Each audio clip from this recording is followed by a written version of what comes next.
Hello, everyone. Thanks for joining us today for this 1-hour webinar.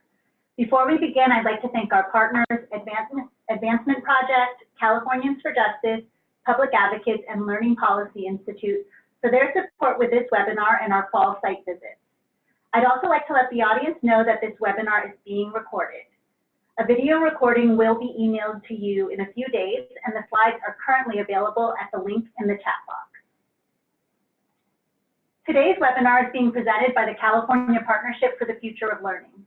The Partnership for the Future of Learning is a national network that brings together diverse individuals and organizations with a deep commitment to an equitable, high-quality public education system.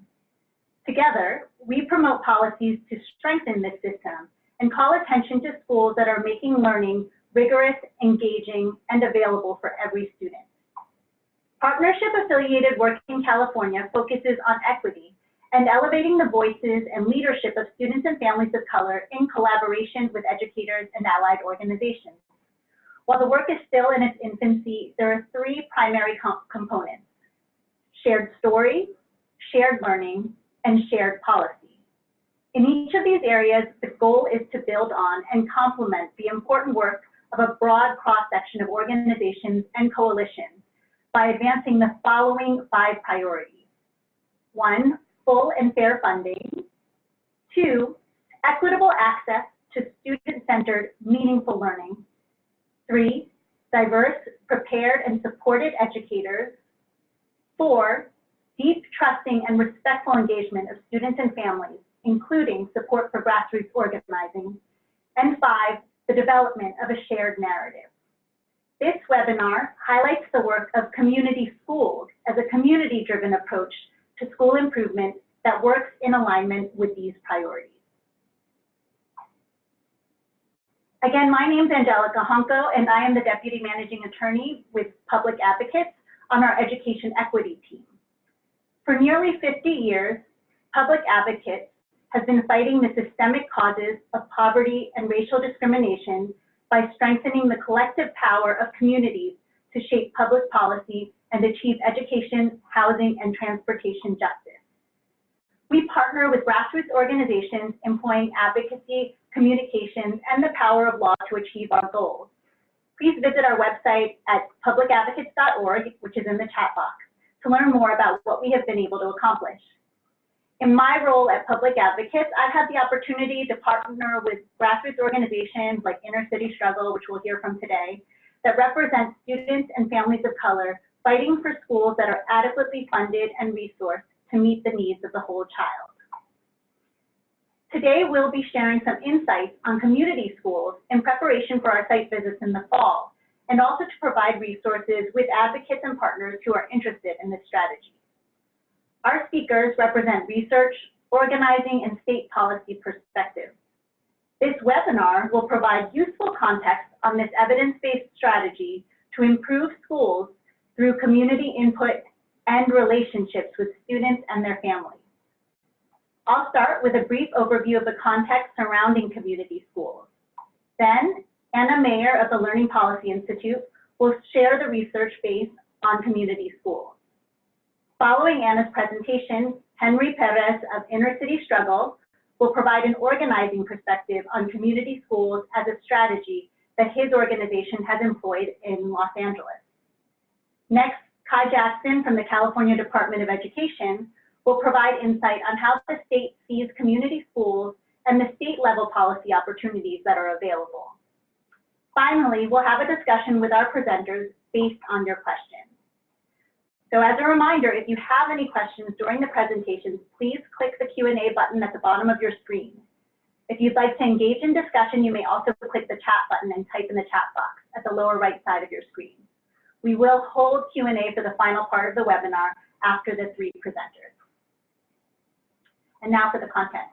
So today we want to introduce the idea of community schools as a promising approach to school improvement that centers voices and needs of students and families. Rather than individuals outside of the community identifying needs and implementing improvement strategies, community schools are a way for a community to identify its own needs and shift the top-down and outside-in power dynamic that is so often associated with the idea of school improvement. As some attendees might know, the movement toward community schools has been growing for a number of years, starting with individual schools. The first district to take up the charge was my home district, Oakland Unified, in 2011, when it pledged to become a full-service community school district. Recently, the 2019 LAUSD teacher strike resulted in a resolution for community schools, and the state of New Mexico is moving to strengthen and diversify its accountability system for community schools to ensure that they are high-leverage strategies for educational equity. Those in the education community have increasingly seen community schools as a means to strengthen the educational experience available to students.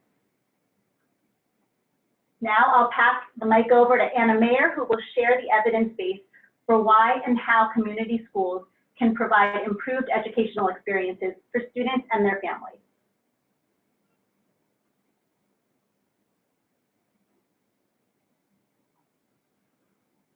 Excellent. Thank you so much, Angelica. I'm really happy to be here today. I'm going to start off by defining what a community school is. See if I can advance the slide. There we go. And then I will share some research supporting this approach, as well as some information about potential funding sources and model policies. And the main research that I'm going to discuss today is the report that you see pictured here, which is a review of the community schools evidence base conducted by the Learning Policy Institute and the National Education Policy Center. You can also see in the chat that we have some information on the Learning Policy Institute website.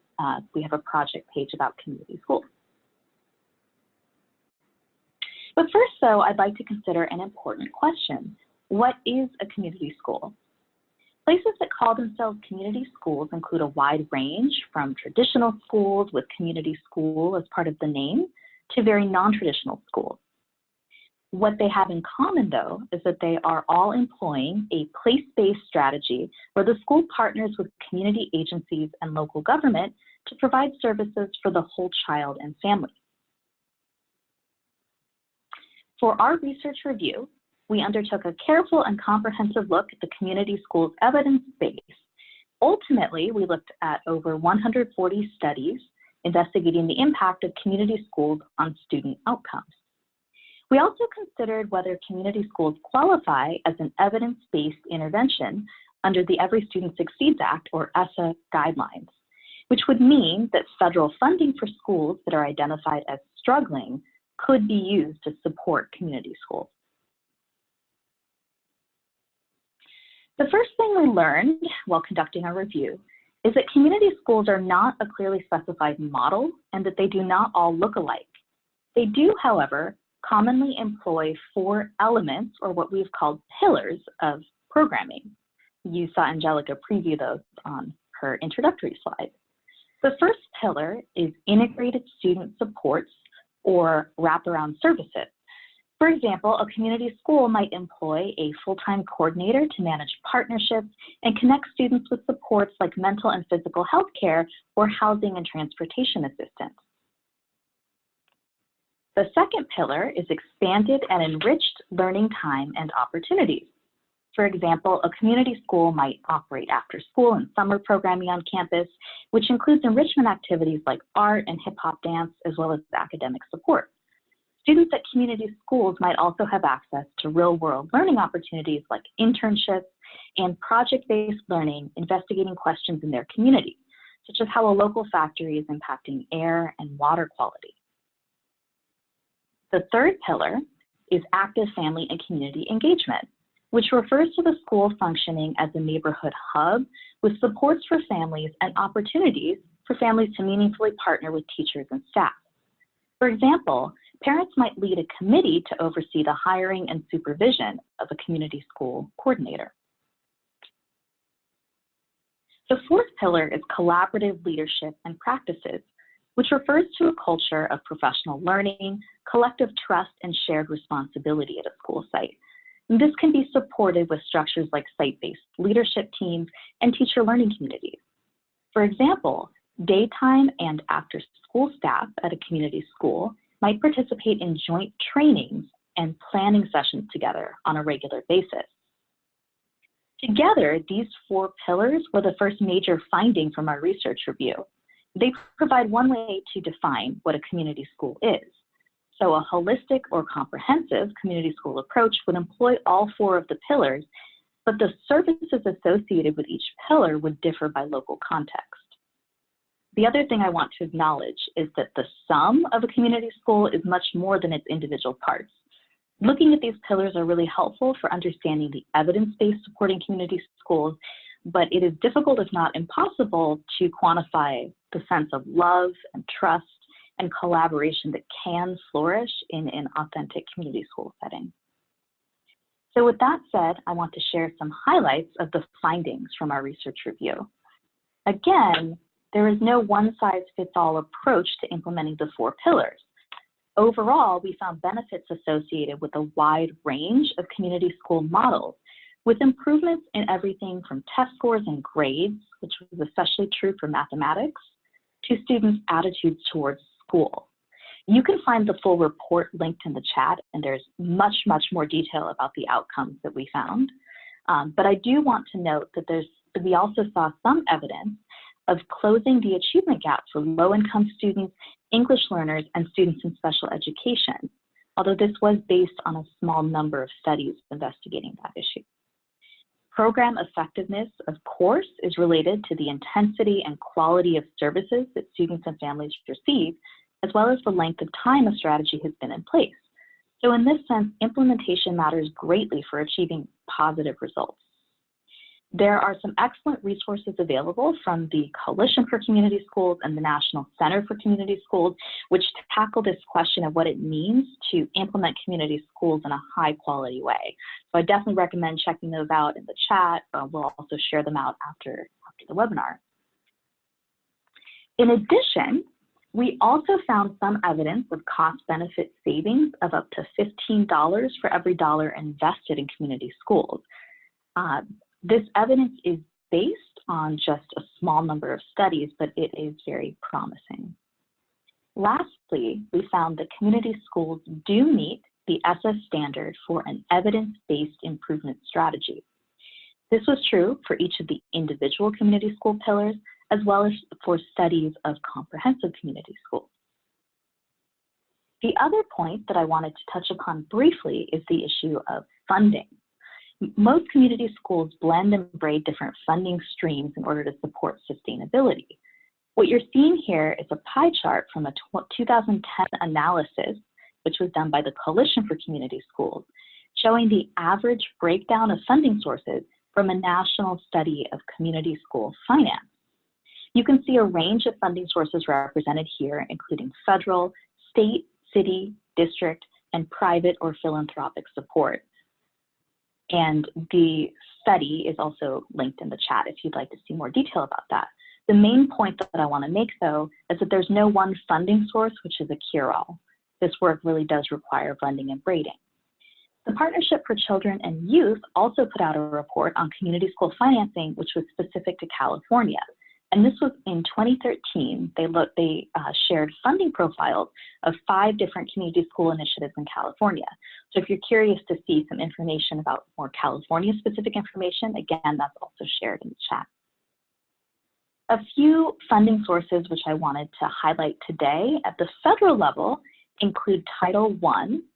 States are required to set aside 7% of Title I funding for comprehensive improvement efforts in the lowest performing 5% of Title I schools. The local education agency then makes an improvement plan which must rely on evidence-based strategies. So as I mentioned earlier, our review did find that community schools qualify as an evidence-based improvement strategy under ESSEC guidelines and could therefore be funded by Title I. And perhaps we'll hear more from Kai about that issue. Title IV is also an important federal funding source, which includes the Full Service Community School Grant Program and 21st Century Community Learning Centers, which typically supports after-school programming. On average, the grant amount for the federal program is about $500,000 per year, which is covering initiatives at multiple school sites. And for state grant programs, the amount is usually in the range of $250,000 per year. So this is covering the cost of dedicated full-time coordinators at school sites, as well as additional activities. and I'm just throwing that out there for a general sense of benchmarking about costs. Before I move on from federal funding, I also want to note that Medicaid is a support for many school-based health centers at community schools, and AmeriCorps employees often play an important supporting role as well. At the state level, Proposition 47 directs 25% of cost savings from reduced criminal penalties to establish the Learning Communities for School Success competitive grant program. The focus there is on keeping students in school, and community schools are identified as one of the strategies that can qualify for funding. So again, we may hear more about that from Kai. Locally, community schools often partner with and receive services from city or county government. So that may mean the county health department, public library, or a city council. And of course, private and philanthropic donors can also help to get the work started and to sustain it over time. I also want to mention briefly that the National Partnership for the Future of Learning is working on a funding brief about community schools, which will be released in the coming months. So that'll be a great resource as well when it comes out. Another resource from the National Partnership is this online community schools playbook. This is an interactive online resource which you can access through the URL that's on this slide and also I think in the chat. And there's also printed copies of the playbook available on request. And this document has many resources, including guidance about the substance of effective community school policies and real-world examples from different states and localities that have adopted policies along those lines. And it addresses both community schools as a whole as well as each of the individual pillars. Other tools in the playbook include model legislative language, a description of community schools and state ESSA plans, talking points, and downloadable videos. So definitely encourage you all to check out that interactive playbook online. And very briefly, the model legislative section includes language for a state grant program, as well as for a city or county and a school board resolution in support of community schools. So it's important that legislation in support of community schools would include a research-backed definition of what community schools are, which might refer to the 4 pillars, and also attends carefully to implementation, for example, focusing on the need for dedicated full-time coordinators at community school sites. With that, I'd like to wrap up. I'm really looking forward to hearing from the other presenters. And if anyone has questions about anything that I've shared, you can feel free to reach out to me via email. Thank you very much. Thank you, Anna. That was a really helpful grounding in the research. Now, Henry Perez will give us some examples of what community schools look like in action from his organizing work with InnerCity Struggle to support community schools in LA.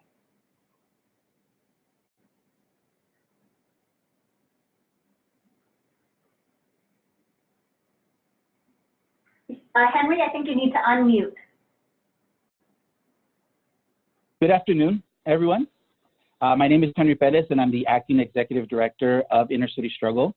I'm happy to be able to share InnerCity Struggle's community schools work with all of you because I feel it is a unique campaign which has been a community organizing effort spanning over 15 years. InnerCity Struggle is a youth and parent organization in the east side of Los Angeles. We were founded in 1994 and are currently celebrating our 25th year anniversary. The first community leaders that founded InnerCity Struggle did so to address the growing gang violence in the community. In 1999, we began organizing high school students through our United Students campus clubs. We began at 1 high school, and we are now at 6 out of 7 high schools in the east side. In 2004, we created Familias Unidas and began organizing parents in the east side. That marked the beginning of our intergenerational organizing model that is an important identity of InnerCity Struggle. In 2008, we committed to doing voter registration, voter engagement and mobilization, which has been critical to passing ballot measures to generate revenue and resources for our schools. Some examples include Measure Q, which was a facilities bond, Proposition 30, which allowed LCFF to be created, as well as now we're working on Schools and Communities First for 2020.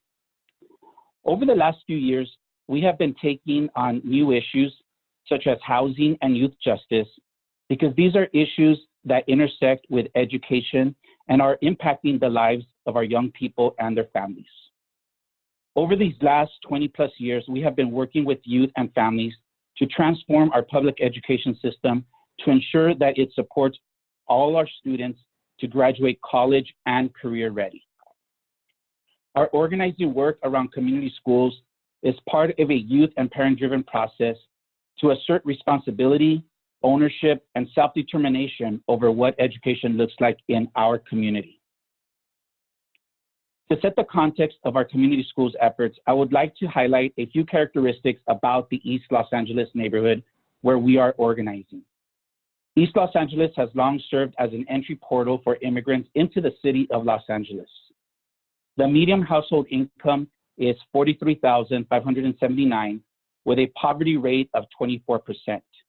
In some areas like Boyle Heights, the median income is actually lower at $34,000 and the poverty rate is higher. The East Side is made up of predominantly low-income and working-class immigrant families from Mexico, Central America, and a small but significant percentage from Asia. It is located just 3 miles from downtown Los Angeles, and it is one of the nation's largest and oldest Chicano barrios. There has been a long-term public education crisis that has existed in the East Los Angeles community for a long time. Some, if not all of you, may be familiar with the 1968 East Los Angeles walkouts, where more than 20,000 East Side students walked out of their schools to protest the poor and racist educational conditions. That movement is significant in the history of the Chicana and Chicano movements, the history of East Los Angeles, and the history of the educational justice movement. The legacy of that struggle guides InnerCity Struggle to this very day. Although several issues were addressed in that fight, certain conditions actually got worse over the following 3 decades. In 2005, there was severe overcrowding at East Side high schools. Roosevelt High School and Garfield High School were among the most overcrowded in the nation, with 5,200 and 4,700 students respectively. Graduation rates were as low as 42 to 46%. To illustrate this more concretely, in the 1990s and early 2000s, the freshman classes were about 1,500 students, but 4 years later, less than 700 were graduating. Only 12 to 16% were eligible to attend a 4-year university, and we had schools with over 600 annual suspensions. There were few support services available at our schools. These conditions propelled InnerCity Struggle to begin an organizing campaign with East Side students. Through surveys, students let us know that the biggest barrier to receiving a quality education was the severe overcrowding and the lack of support and positive personal relationships with adults. We learned that there had not been a new high school built in the East Side in over 80 years. We decided with our youth leaders that that was what we were going to take on first. We called this our New Schools campaign. We organized and mobilized with the community to put pressure on the Los Angeles Unified School District Board of Education to prioritize the East Side for school construction dollars that they had but were distributing elsewhere. In the end, through a long, intensive campaign, we were able to win 3 new high schools for the East Side, 1 new elementary school, and 1 new adult school. The approval of these new schools gave us a unique opportunity to shape what these schools would look like. Due to the decades of disinvestment in our schools, the environment in our schools was not supportive of our students and families. Zero tolerance, low expectations, complacency, and blaming each other over poor academic outcomes was the norm. Our student and parent leaders were adamant that we could not continue with business as usual. Through surveys and meetings with youth and parents, the community lifted up elements that were important to them for the new schools that would be opening up in the community in the next few years.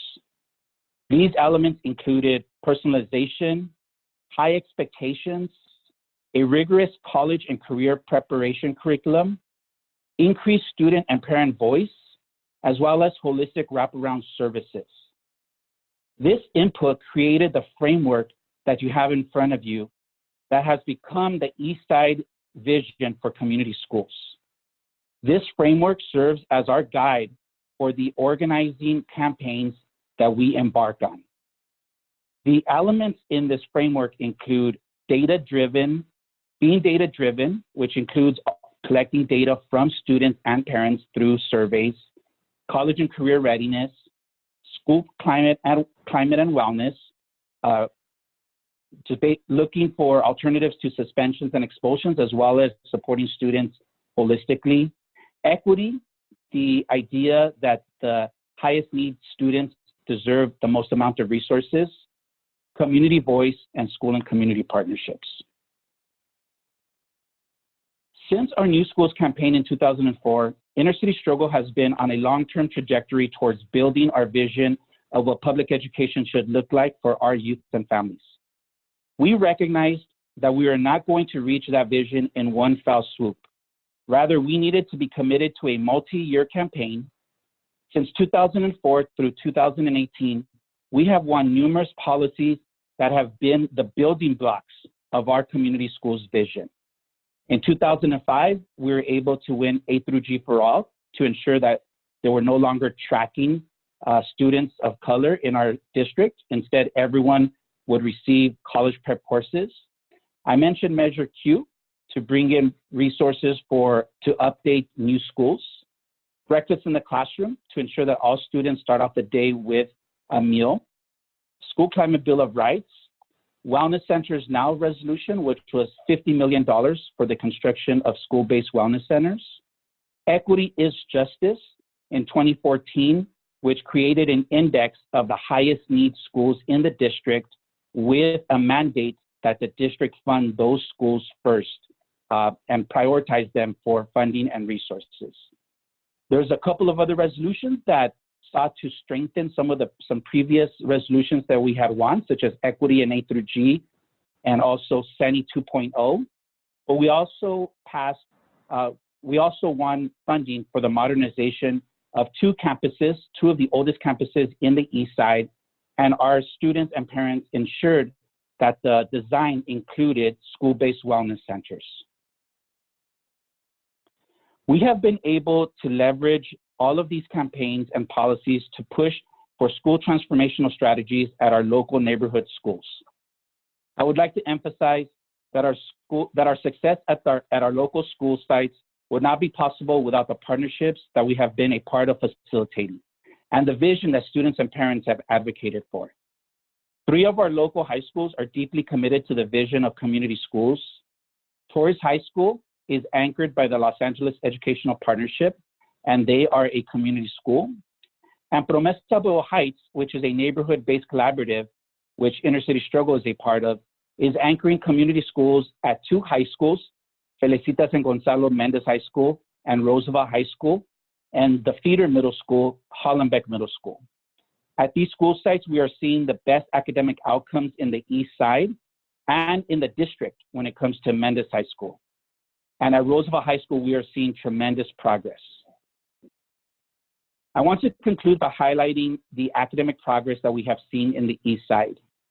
In 2005, like I mentioned, only 44% of East Side students were graduating. Now, in 2019, in the local district East, we have a graduation rate of 90%.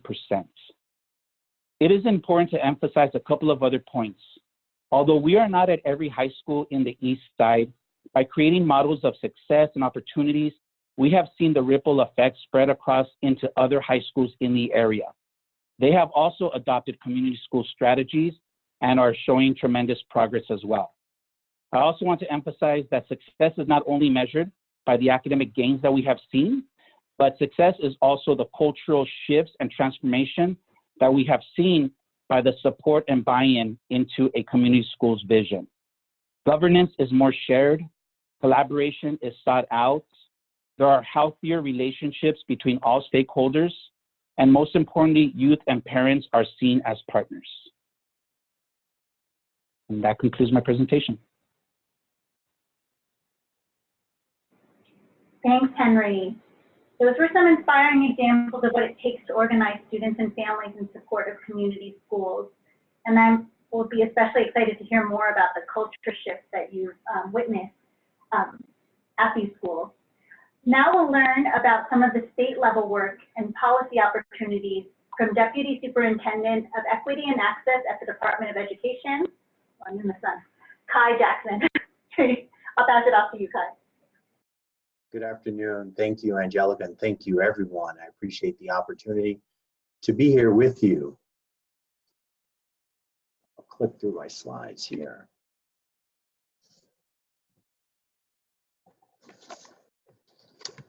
Just a small delay, but we'll click through here.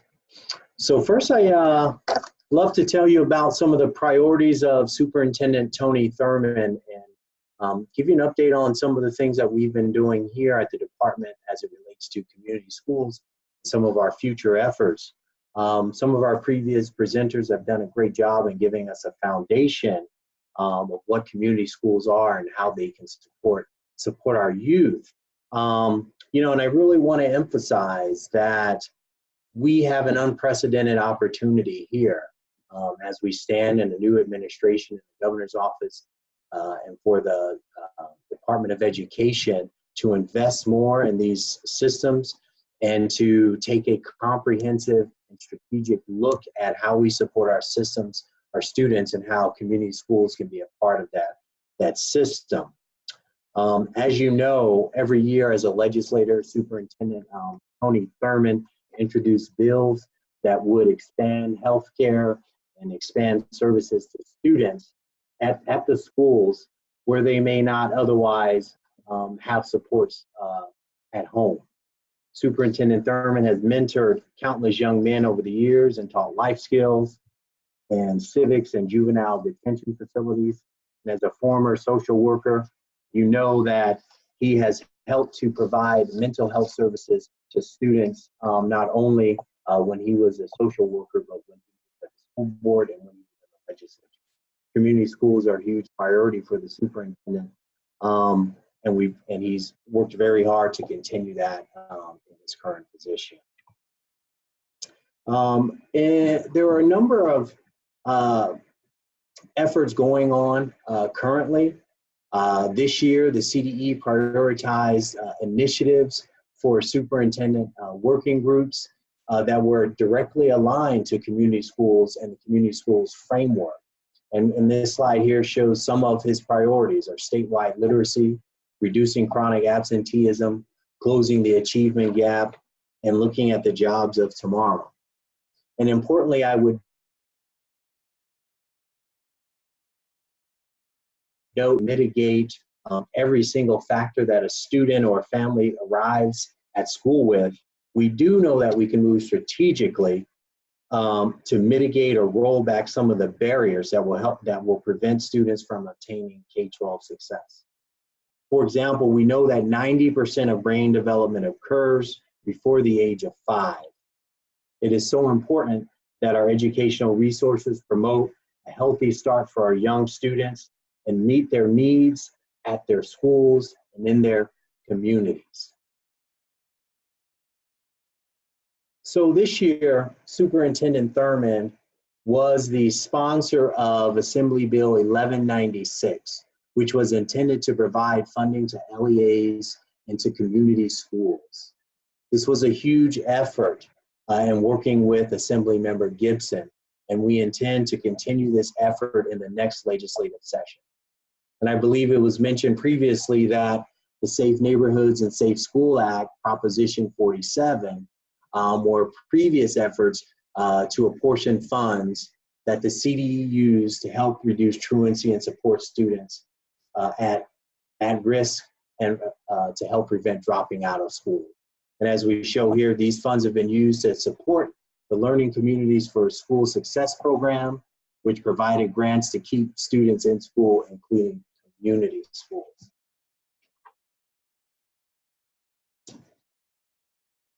In 2018, the English language arts, only 65% of white students and 76% of Asian students met or exceeded standards for achievement, while 39% of Latino students, and only 32% of African American students, and of which 38% of economically disadvantaged students met or exceeded standards. This is the achievement gap. This is what we're working on now and in the future to close.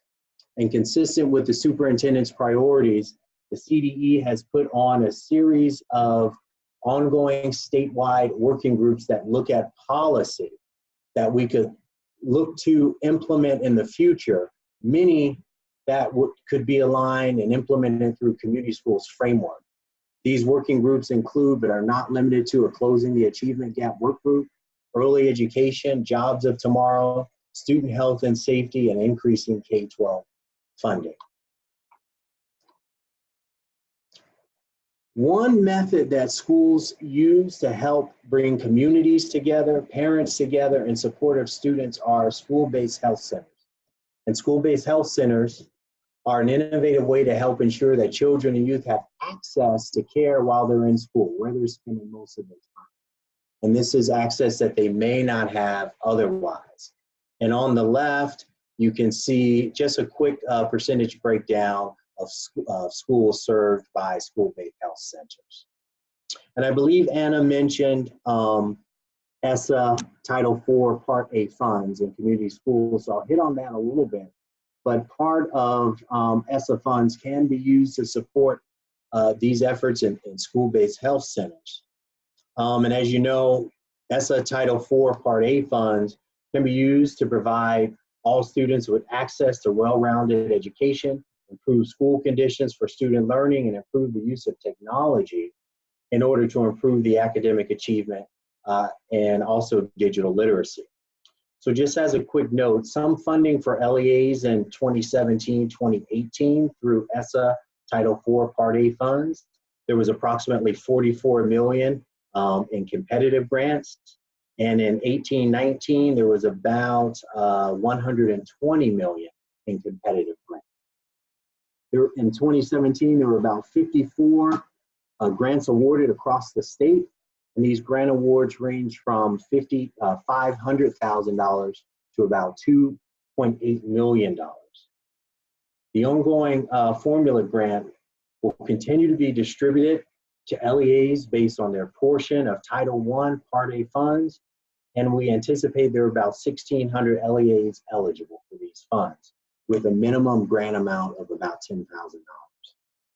And I just wanted to note that some of the allowable expenses for these ESSA dollars could be establishing community partnerships, school-based mental health services and counseling, supportive school climate, including integrated systems for students and family, increase access to the arts and music, and world language, increase access to STEAM programs for underrepresented student groups, programs that support healthy, active lifestyles, drug and violence prevention, access to and accelerated learning programs. And our last slide here really just looks at some of the availability of services of school-based health centers. And in 2000, there were approximately 108 school-based health centers. Today, there are approximately 277. So they're growing. Access is growing, support to students are growing. And on the left of this slide, you can see some of the percentages of services that they provide, the most being 86% being medical services, all the way down to dental treatment at 36%. But we can do more. We're going to do more. We look forward to partnering with communities, with legislators, with advocacy groups, and looking at how we could utilize community schools even more in the future to address specific problems of students. We know that there are districts and LEAs such as LA County Office of Ed who are specifically looking at creating community schools, some community schools with specific mental health focuses to support their students. And I believe, based on my last conversation with LACO, they had about 10 school districts already postured to do this work. And so the superintendent and the Department of Education looks at supporting these efforts and moving community schools forward in a real way, and working with the state and Department of Finance to increase our investments in this area. And maybe I went too far on my clicking, but I appreciate the opportunity to share this with you. And that is all I have for now. Thank you. Thanks, Colin. I'm going to ask all the panelists to start your videos, and we'll move into our Q&A portion of the webinar. We've already received a lot of interesting questions and comments both today and when you registered for the webinar. So just a reminder, the Q&A function is just at the bottom of your screen, so feel free to enter more questions. While we only have time to discuss some of these questions right now, we hope that you keep in mind any questions that we don't reach today and ask them when you attend upcoming site visits. So to get the ball rolling, first, I have a question. This would be great if Henry, you could take the question first, but then would be happy to hear also from Anna and Kai. How can we bake in student voice, equity, and racial justice into the community schools approach?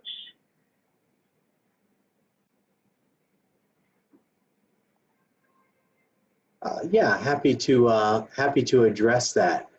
I think one of the things that we have to do is it starts with leadership.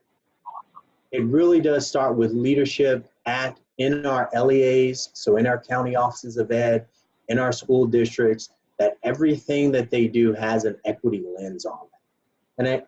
And I don't mean it in a very, cliche-ish way.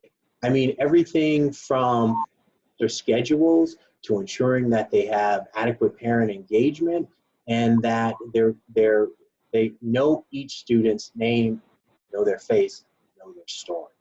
Here at the Department of Education, I'm sure you've heard the superintendent speak about the Office of Equity and what we're doing here to ensure that we have people looking at equity full time. And in the last 45 days, we did a significant amount of restructuring. We've created my branch, which is now the largest branch in the Department of Education, which is the Equity and Access branch. And so I think to be able to do that and to work toward creating an Office of Equity and build this branch, it takes that leadership to make it happen and focus on it. And I think when you do that, it's baked in everything. Thanks, Kai. And then Henry, maybe you could speak a little bit to that part of that question around student voice and racial justice in particular. Yeah, well, for us, in developing the infrastructures of our community schools, what we did at Torres High School and then also at Mendez High School was ensure that that parents and students were engaged from the very beginning.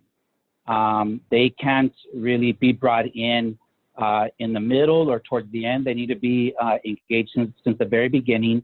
And they have been a part of our community school collaboratives, and that's what we have at Torres High School and Mendez High School. We have created collaboratives where students and parents have basically they are participants in those collaboratives. They're also participants in the work groups that are created in the collaboratives based on the needs that we have identified, which have created the goals and the work plans for the school sites, based on the data, like I mentioned, and the needs, the surveys from students and parents. I think also there's opportunities to do some of this at the district level. I know here at in Ala Unified School District, there was a community schools resolution that was passed, which began by creating a community schools task force that is working on designing the implementation of community schools in the district, There might be some partners here that are part of that. But I know that there are community organizations at the table that are ensuring that, that students and parents are present and their voice is integrated into the process. Okay, so I'm hearing that community partners are also really important component in making sure that that engagement is meaningful.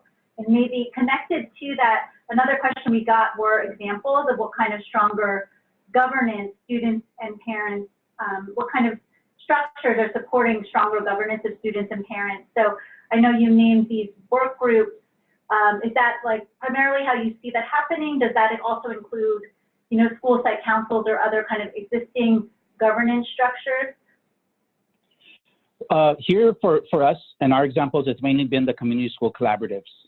But definitely there is a need to reach out and involve those other spaces, such as the school site councils, right, that exist and are mandated to exist. However, the collaboratives is where the most of the work, if not all of the work, of developing the goals and the work plans of our community schools, that's where it happens, and that is a very open and inclusive table for community stakeholders. Angelica, I was also going to add that one of the structures that we discuss in the community schools playbook is that we recommend that any model legislation would call for establishing a community-wide leadership team before starting a community schools initiative. And so that would include a broad cross-section of students, of parents, of community partners, of local government representatives, perhaps the business community. I mean, it just trying to bring in a broad range of voices to really address a process, to address upfront, you know, how are schools going to apply to become a community school? What is this process going to look like for our community? So really to think about the decision-making structures at the beginning of the process and to go beyond the existing school site councils to really try to create a more comprehensive decision-making structure up front. And similarly, there can also be a community schools structure like that at the site level as well. So perhaps it would build upon a school site council, but I think along the lines of what Henry is describing. But we definitely recommend that that's something that should be baked into any legislation up front or resolutions. Thanks, Anna, for reminding us about the community schools playbook and the resources there. Another question that came up kind of related then is, because many of us work in this, are doing this accountability work, what are the metrics that the Department of Education is using around measuring meaningful parent engagement, Kai, and parent and student engagement? Actually, I'll add to that question. And then I'd be curious to hear, you know, Henry, on the ground, if there are other kinds of measures you might be using to gauge how well, in your own data-driven approach, the engagement of parents and students is going. That's a good question. I think we definitely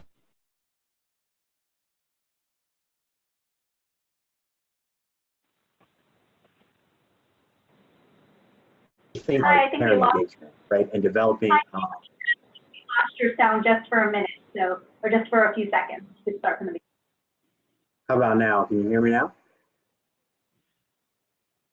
Yeah, so I think that's a great question in terms of how the Department of Education is metricing sort of community engagement. I think what we are seeing now as a superintendent and our staff has these 13 work groups that are engaging folks statewide, that there is a very high interest, not only in community schools, but all of the things that might surround the community schools framework. Generally speaking, you know, those metrics are defined in school LCAPs. Certainly having a parent engagement plan. So it's really sort of more locally driven in terms of those metrics or those rubrics.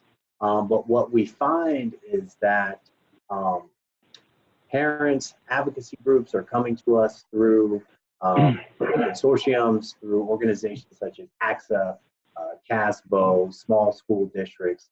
And so I'd have to look at exactly what, what those rubrics are, what the acute metrics are, but we'd certainly encourage LEAs to make sure that parent engagement is a core part of their LCAP and that they're listening.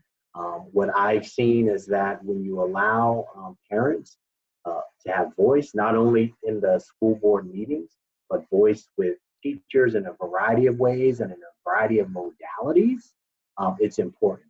So I would just say from an equity and access branch, I would encourage LEAs to really look at the modalities that they're engaging with parents, so that there's just not one way, like not at the school board.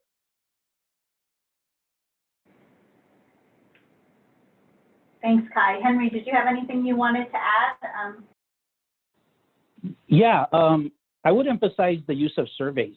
I think the district has their own surveys, their school climate surveys, right? School environment surveys that ask parents and families questions around how welcoming, right, school environments are.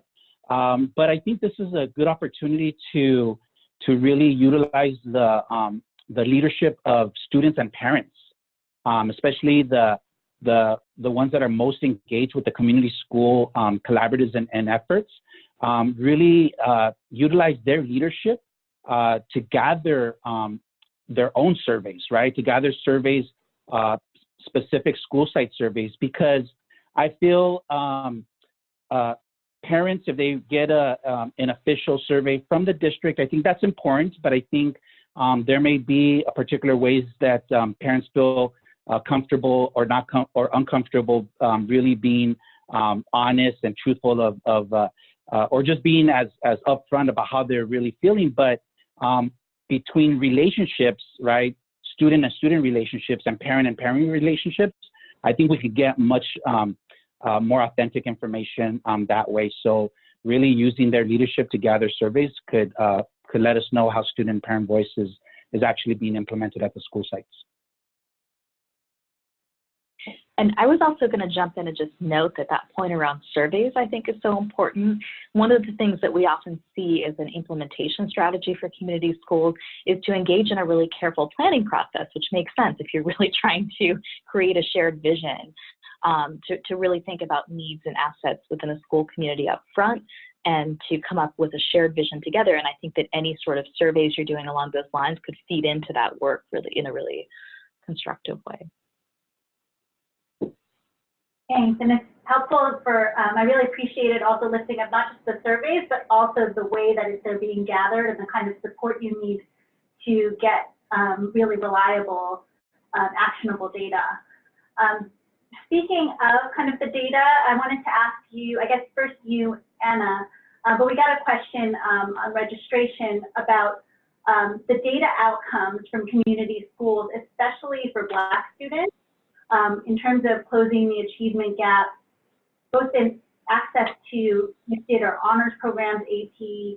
I think this person also named special education and college going rates, and disciplinary outcomes. So there's a lot of ways, right, that we're seeing these gaps, and what results are we seeing from community schools around this? Yeah, that's a great question. You know, I don't think, I can't speak to every single one of those elements because we're limited by what researchers have looked at. So as I mentioned, there are a small number of studies that do look at issues of closing the achievement gap. I've seen that more related to English learners and students in special education and also low-income students. I have not seen any specific studies looking at Black students around the achievement gap, so I hope that someone will do that research. It's an important question. But, you know, around the disciplinary outcomes, one thing which is worth considering is that we note that there are certain indicators that we would think of as leading indicators or outcomes that might be more likely to change on a shorter term basis. And so, for example, we often see an impact in attendance rates. Henry certainly spoke to the increases in graduation rates, which I would consider to be more of a medium to long-term outcome. But then also looking at changes in disciplinary patterns as well. And of course, that's also related to the priorities of a local community school initiative. So if there is a focus on attendance or on restorative practices, for example, then you would really want to track very closely around the changes in disciplinary outcomes. But I think that's one of the things that's exciting about this strategy, is that if you do have a shared vision, you can then identify the indicators that are going to be relevant for your school community and then track those together. And in the broader evidence base, for anyone who really wants to get into the research, the link that we shared, we have a report that's over 100 pages. We also have an appendix summarizing every single one of the studies that we read. It's in a spreadsheet format, and it's available for anyone to look at. And I would also be happy to have a more in-depth conversation for anyone who wants to dive into all the studies that we looked at. But I would say that what we've seen is very promising around closing achievement gaps, and I hope it's something that will be studied more. And Kai, if you want to jump in, we have like 1 more minute. I'll be really quick to dovetail. The governor put in the budget, SB 75, a couple months ago. The Legislative Analyst's Office is working with the Department of Education and the legislature to do a report on the achievement gap. That report by statute is mandated to be out by February 1st of 2020, and they're specifically looking at lowest performing students, which achievement gap data tends to typically be African American students. So I just wanted to throw that out there, that these things are being studied. Great, so we should look out for that report. Henry, was there something you wanted to chime in with? No. No. Okay, great. Well, I want to thank you, all our presenters, and all of you who attended today for sharing, both our presenters for sharing valuable information, but also the attendees. We had a very active chat, and we'll be sharing all those links and resources in there. We will follow up on the questions that we weren't able to reach, but we also encourage you to hold on to those for the site visit. Our partners and presenters also have some wonderful resources available on their website. And so you can see that on this slide. We'd like to extend a thank you to Learning Policy Institute, Advancement Project California, Californians for Justice, Public Advocates, and the California Partnership for the Future of Learning for hosting this webinar and the site visit. A recording of this webinar, as well as all the resources that we've shared today, which are listed on this slide, will be sent out to everyone once we finish this webinar. And we got a comment in about making this available in Spanish. There will be a Spanish caption version available in that recording that gets released. So we hope you all have a wonderful day, and we look forward to continuing this conversation. Thanks, everyone.